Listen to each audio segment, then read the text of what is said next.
Good morning, friends. Today I am working on quite a few projects and I wanted to bring you along with me while I do that. They're really simple projects and I just wanted to show you what I've got going on. Here are the herbs that I dried from the garden.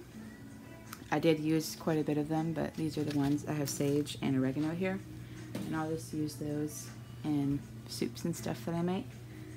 Over here we have the roots from the winged bean that I harvested yesterday.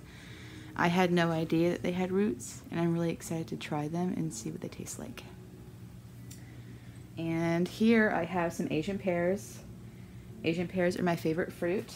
I already peeled them, and I'll put those peelings in my compost bowl on the balcony. And what I'm going to do is I'm going to take the seeds and put them into this container in a piece of paper towel, so that hopefully I can sprout them and grow my own Asian pear trees. They are a small enough tree that you can grow them in a pot, so if we don't find a house, it won't be that big of a deal. And also, I wanted to show you guys, we went to the orchard as a family the other day. It was really fun. I don't think I took any footage. I may have.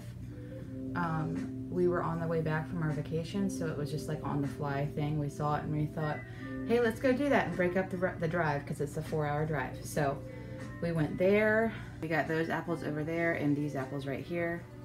These cute little pumpkins, I found them at the Dollar General.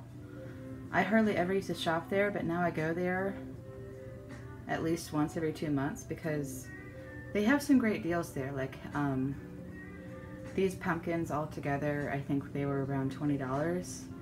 And as far as decor goes, that's not too bad. I'm sure I could have gotten them cheaper somewhere else, maybe. But usually stuff like this is usually $10 a piece, and those are usually $5. That's what they were. Those little ones were $5, but these were $5 a piece. I just thought they were really cute, and I really liked them.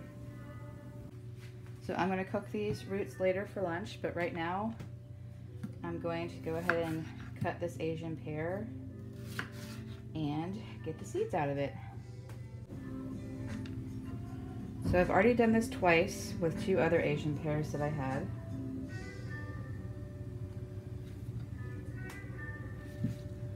So I have some in that container. I just really don't want, like, I really want to germinate at least 1 or 2, because these are those big Asian pears. They're a giant variety, I think. They don't let them get that big, but I've only ever been able to find them, these seeds could look kind of piddly, at this farmer's market in West Virginia that I go to every year on Columbus Day weekend. And I want to grow my own, because I mean, their prices are great. They're still expensive though, and once I use what I bought, like these are the last 2, I don't have any more until next year, so that's kind of a bummer, right? Especially if you like them so much. So I want to grow my own so that we have more to enjoy, because everybody in my family loves these. This is my 2-year-old's one of his favorite snacks. So I have competition when it comes to my Asian pears.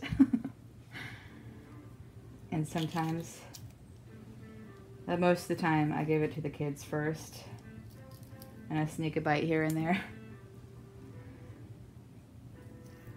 But I really just want to have enough for our entire family to enjoy and get sick of until next year. But we don't get sick of them. Let's see, I bought 10 of them, and these are the last 2. We've only been back home for a week. These are big, so I've been having one. I've been cutting one for breakfast every morning. Some days I've had 2.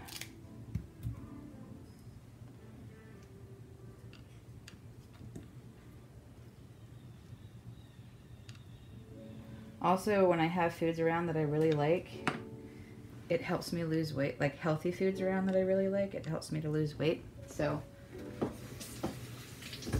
that's another reason why I want Asian pear tree seeds.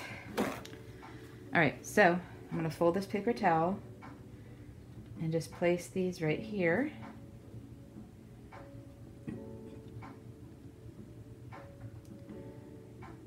These are stuck together. Just wondering if they'll sprout better split apart. All right, these are some really healthy looking seeds, except for this one. But watch, that's the one that's gonna sprout. That's how it always works. All right, now I'm gonna fold this over and make a little pocket for it. Like that, and I'm gonna wet it in the sink. You don't do too much because once it gets in the box, as you can see, let's take a look at the ones that I've done beforehand.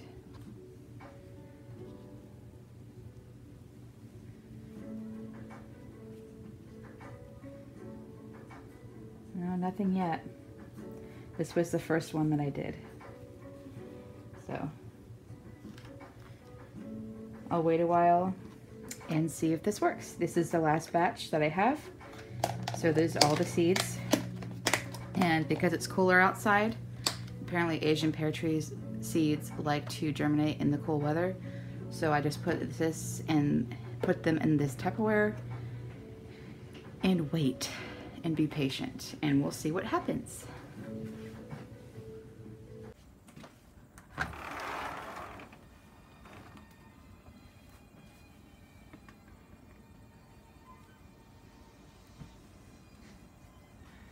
Just stuck it right underneath that chair, and we will wait and see what happens with it. This is my compost bowl. It's just right here. I got in there.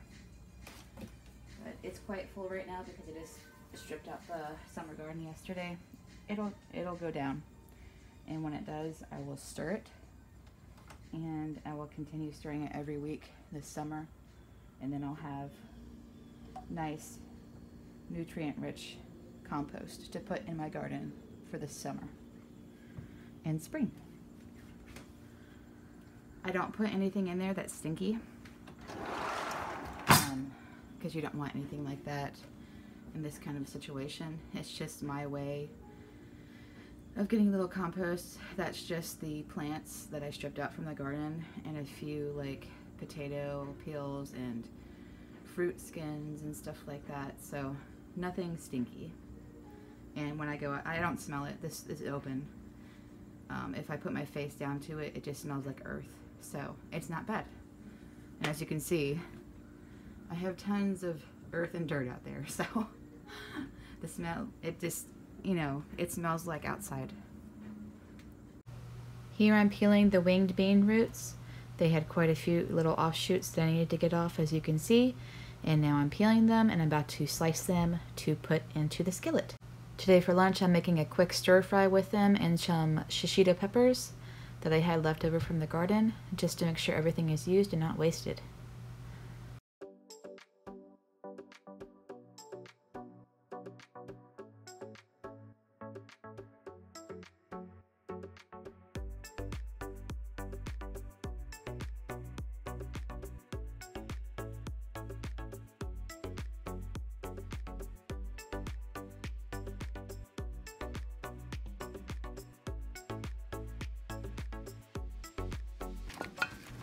Here I'm starting the stir fry with a tablespoon of this Rumiano butter.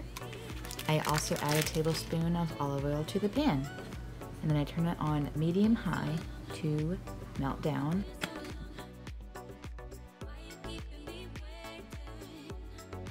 These are the slices of the winged beans. I'm also adding some leftover daikon radish to the pan for the saute.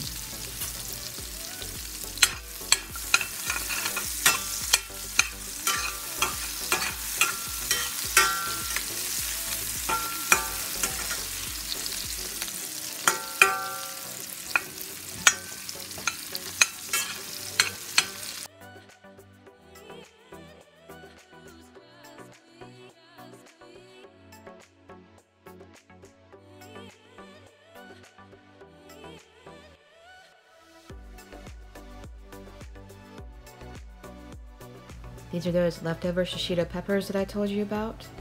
These are all just bits and bobs from my garden, and this turned out really delicious. I'm just going to continue to saute this until the green onions are cooked down and the winged beans and radishes have crisped up.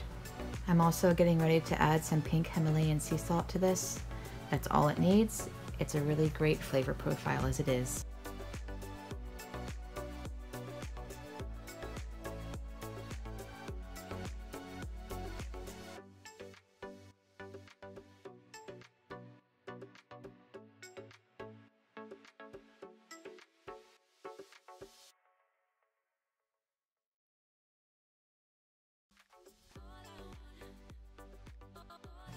Here's the dish all cooked.